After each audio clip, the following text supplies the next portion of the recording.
Assalamualaikum warahmatullahi wabarakatuh. Salam sejahtera untuk kita semua. Yang terhormat Bapak Joko Suharyanto, SEMM JPOD, selaku dosen pengampu mata kuliah Digital Inovatif Entrepreneurship Program Studi S1 PJJ Manajemen Universitas Cyber Asia.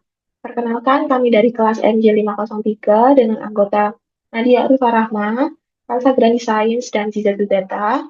Pada kesempatan ini kami akan memaparkan materi mengenai 10 Types of Innovation atau 10 tipe inovasi yang dikembangkan oleh Doblin.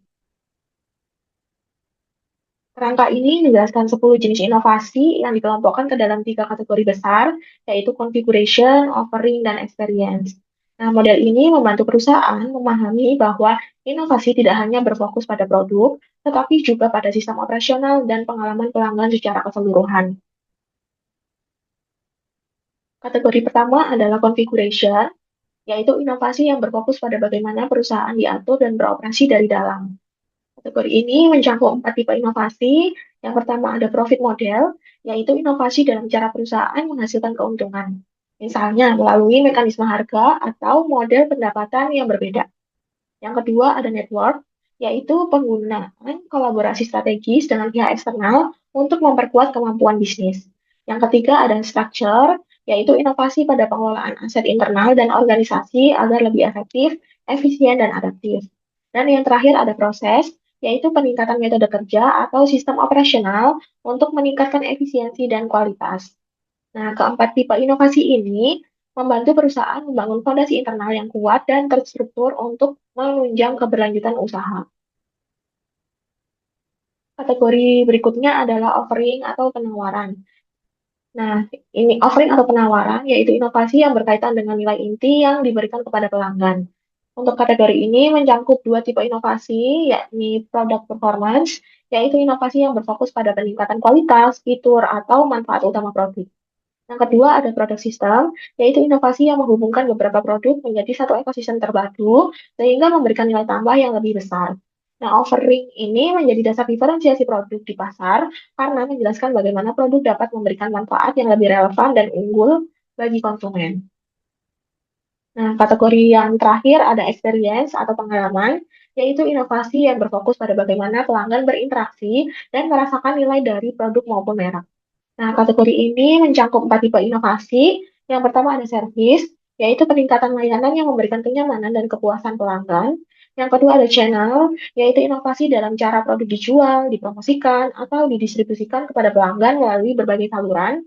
Yang ketiga ada brand, yaitu pembentukan identitas dari reputasi merek untuk menciptakan diferensiasi yang kuat di mata konsumen.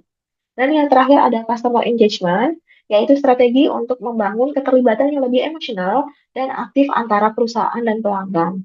Nah, experience ini membantu perusahaan menciptakan hubungan yang lebih mendalam, sehingga tidak hanya terjadi transaksi, tetapi juga loyalitas jangka yang panjang. Nah, untuk materi selanjutnya akan dijelaskan oleh rekan saya, Salsa Grani Salis.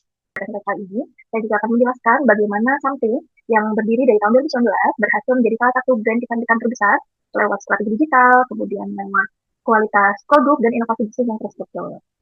Oke, tanpa berlama-lama, kita lanjutkan.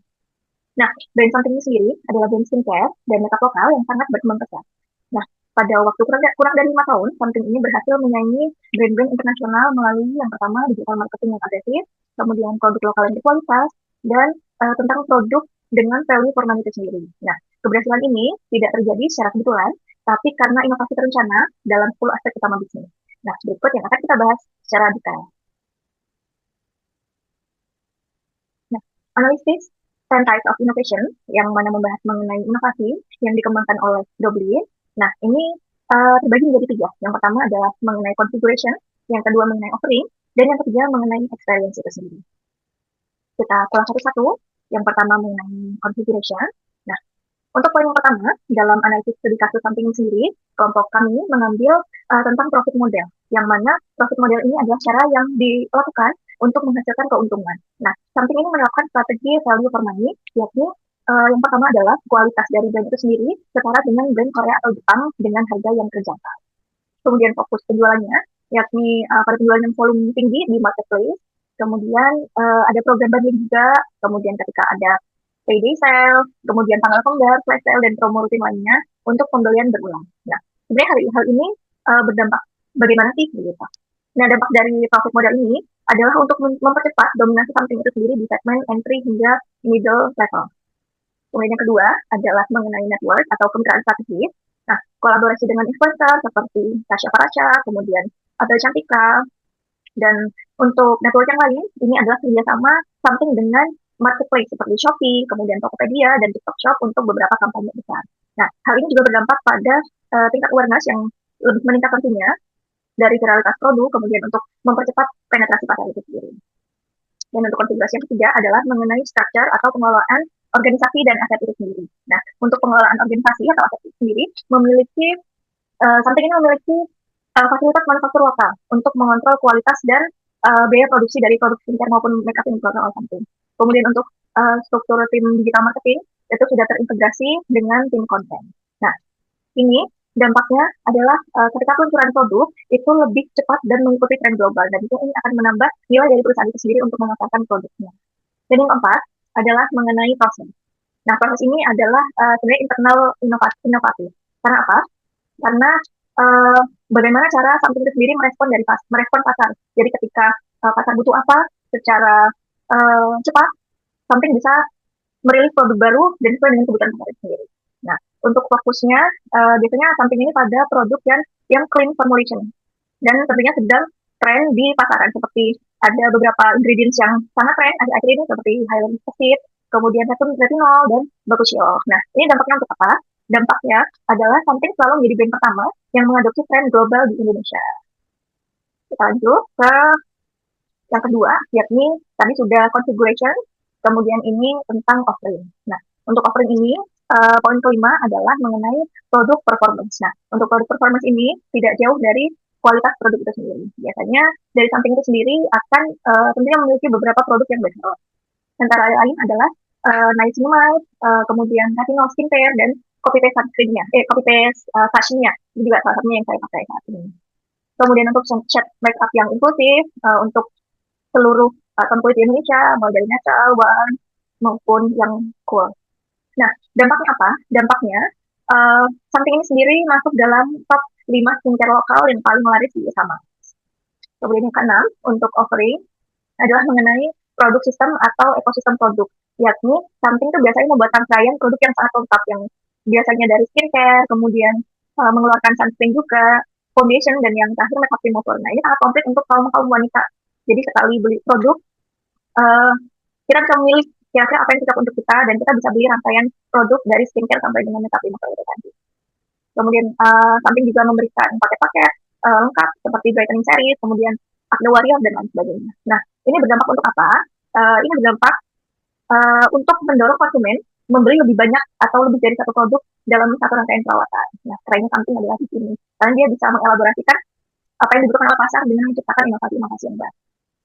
Kemudian yang terakhir, mengenai experience. Nah, experience ini sebenarnya sesuatu yang dirasakan. Nah, itu sebenarnya dirasakan oleh pelanggan. Jadi, pelanggan punya engage dengan produk atau dengan brand itu sendiri. Nah, untuk experience, kita beda dari yang pertama, yakni mengenai service atau layanan pelanggan. Nah, untuk customer service itu bisa juga masuk ketika live TikTok. Jadi, customer service itu sangat responsif di marketplace maupun di media sosial. Kemudian biasanya untuk uh, BA atau orang yang bertugas untuk customer service yang bisa di TikTok itu juga melakukan edukasi produk biasanya melalui live TikTok maupun Instagram. Selanjutnya mengenai channel atau distribusi. Nah, distribusi yang kuat ini didukung oleh kerjasama brand something dengan marketplace seperti Shopee, kemudian Tokopedia, Lazada, TikTok, dan lain sebagainya. Nah, ekspansi yang online ini maupun yang offline seperti di mall atau di Alfamart, di Indomaret, itu juga sangat berdampak, yang mana produk-produknya sangat mudah untuk diakses oleh berbagai kalangan, baik itu pelajar hingga dewasa. Kemudian yang ke-9 mengenai brand atau identitas brand. Nah, positioning di sini something itu sangat kuat karena something itu dinilai sebagai produk skincare yang teruji klinis, kemudian jujur, terpercaya, dan harganya sangat terjangkau. Nah, dari visual brand yang minimalis, modern, dan clean, biasanya dipadukan dengan warna putih dan warna ungu, itu menambah kesan yang classy gitu dan minimalis. Nah, ini juga berdampak pada something yang mempersepsikan sebagai brand lokal dengan kualitas yang premium.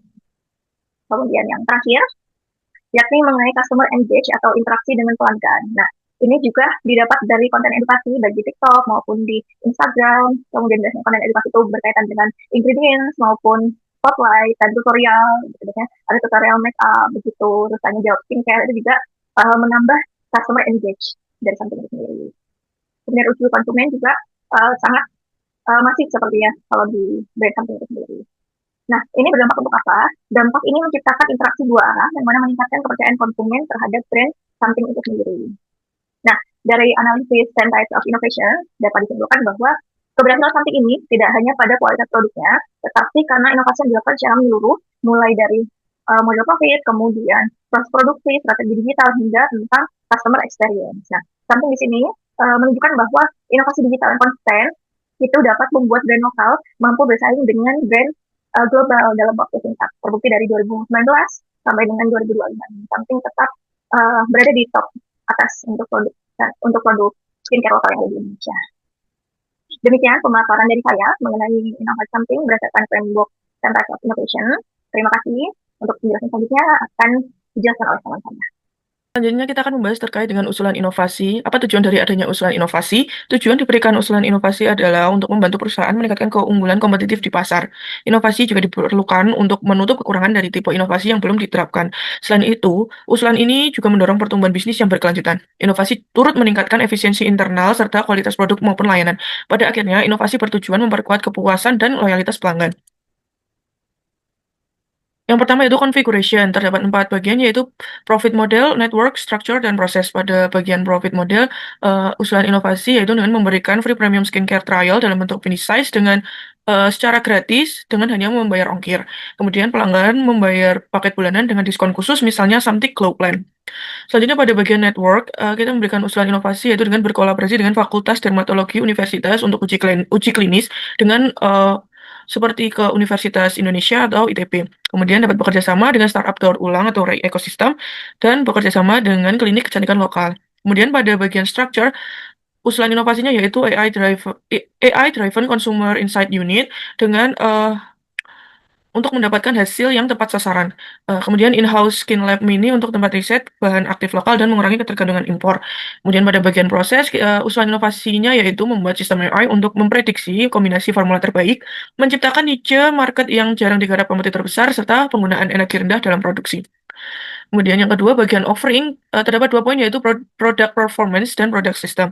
Pada product performance, usaha inovasinya yaitu membuat probiotic skincare series untuk jenis kulit tertentu, membuat produk anti-pollution urban defense line, ini berfokus pada pengguna di kota-kota besar, kemudian membuat produk untuk pregnancy safe skincare line.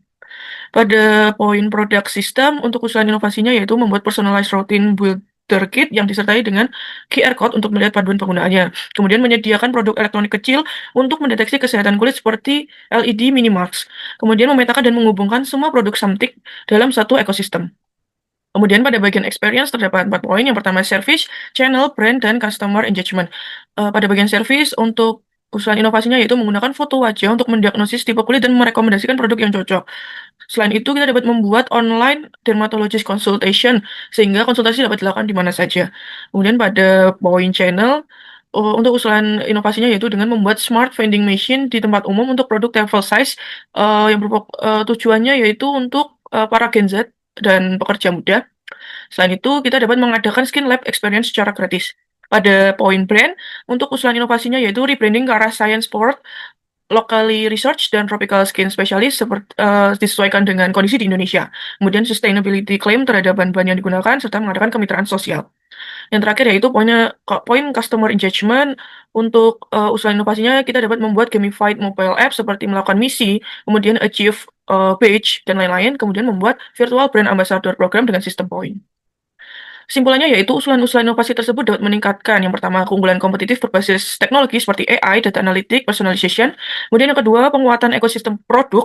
Yang ketiga brand science base yang lebih incredible. Yang keempat customer loyalty dan engagement jangka panjang. Serta yang kelima efisiensi biaya dan model profit baru. Semua inovasi ini saling terintegrasi dan berpotensi menjadikan Samtik lebih unggul dibandingkan kompetitor lokal maupun global.